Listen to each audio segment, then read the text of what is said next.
In the areas that we're going in and doing work, these kids have seen a lot. And I don't think anyone's actually preparing them for what they're going to see, but more importantly, no one's helping them deal through what they've already seen. And I feel like that's the biggest mission, is to help them do something with that in the most creative, productive way that they can. My name is Israel Cologne. I am a jiu-jitsu poet. So I run, with the help of others, Project Bluebird. I'm also a jiu-jitsu instructor at Daniel Gracie Delco. Project Bluebird's very much just a manifestation of me following my internal compass. As a poet, an artist, there was always something pulling me to do something with my God-given talent, which is poetry. Project Bluebird contracts with local schools, and we run literacy and creative arts programs with children.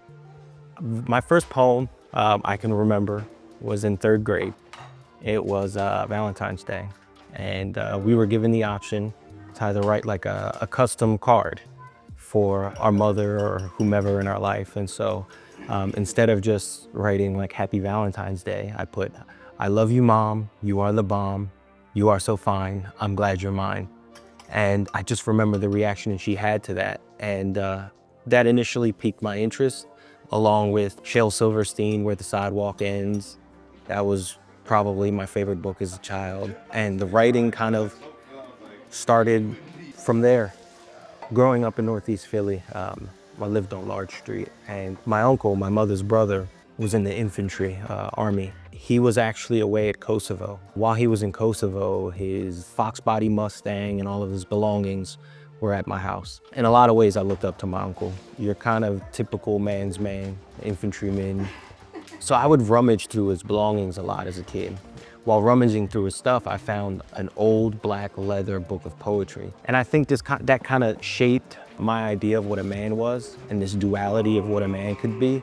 So on one hand, you had like this rough and tumble infantryman. On the other hand, you have someone with like real emotion and sensitivity written in such a creative way. And I guess that kind of gave me the right of way, or the pass that I needed in order to lean heavily into both. Lo and behold, that wasn't his book of poetry. It was actually my cousin's, who's like your quintessential artist, but nonetheless, I didn't find that out until later, and who I was already established. After a lot of reflection, and just trying to understand like who I am, because there's been darker times in my life where that more animalistic side has come out. The same strengths that I rely upon in combat, whether it be in the gym or just in regular occurrences in life, I wasn't sure if that's what I was made up of, and then somehow found this sensitive side, or if it was the inverse, right? So I think nurture had a lot to do with the more hardened parts of me. I think by and large, I was just like a rambunctious but very sensitive, hyper-aware kid. And so I think that's the foundation of who I am. And then life got in the way. And the influence of my uncle, parents splitting up, becoming the man of the house. I've got 7 sisters in total, but I always felt this need to be the man. Like I was kind of thrown into that position, and then experiencing more like violent and traumatic things, such as being a witness in a murder case, to being in a violent home invasion. I think some of that sensitivity was just kind of, I had to bury it deep and become something else that I saw, but I wasn't necessarily. That need to survive and to just fight and to wear the hat of like, okay, there's a bunch of me that I'm just gonna have to suppress in order to be a man, survive, to take care of my family. Like, it's hard out there, right? Like, I learned that. So like, I learned that there was a time and a place for everything.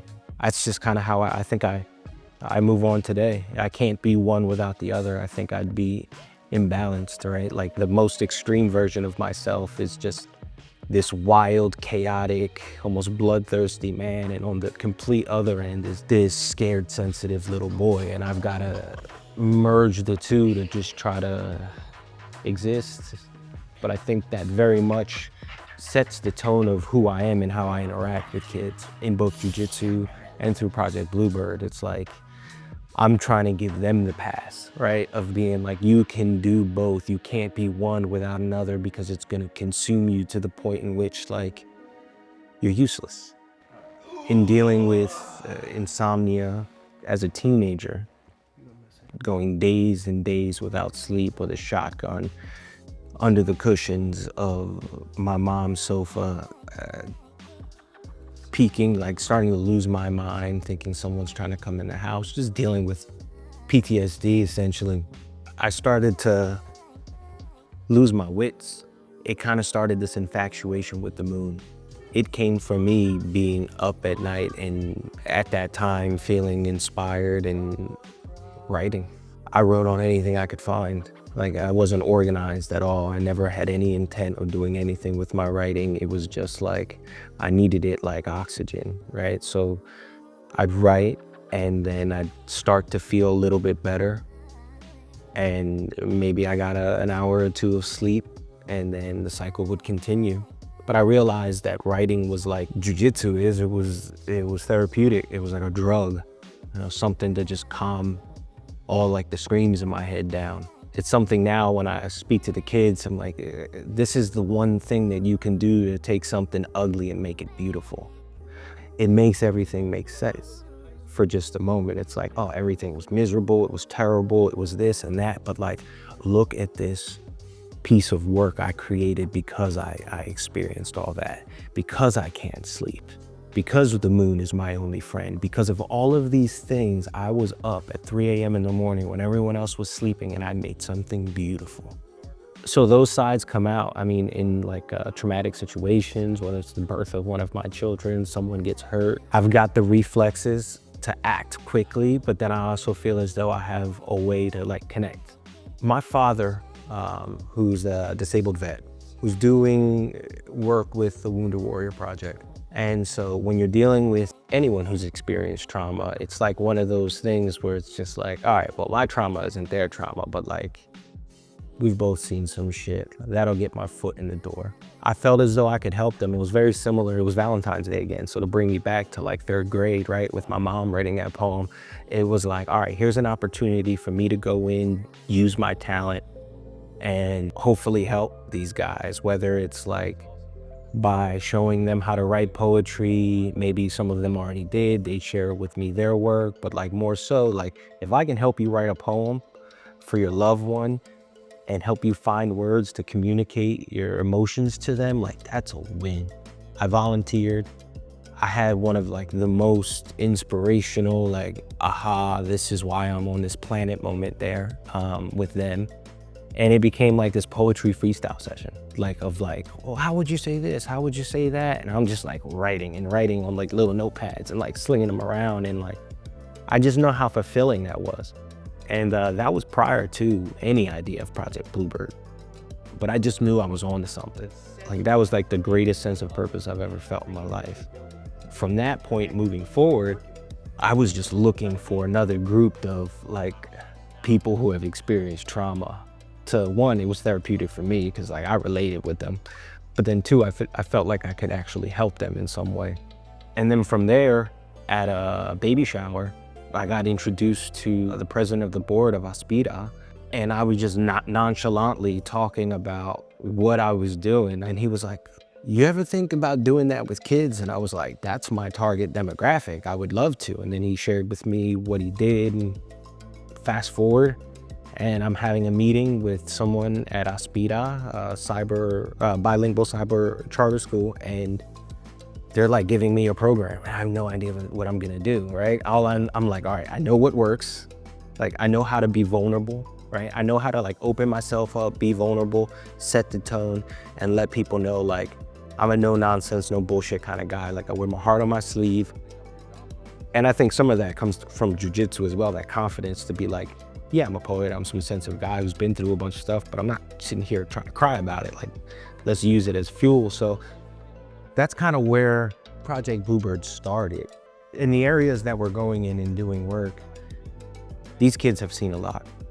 And I don't think anyone's actually preparing them for what they're going to see, but more importantly, no one's helping them deal through what they've already seen. And I feel like that's the biggest mission, is to help them do something with that in the most creative, productive way that they can.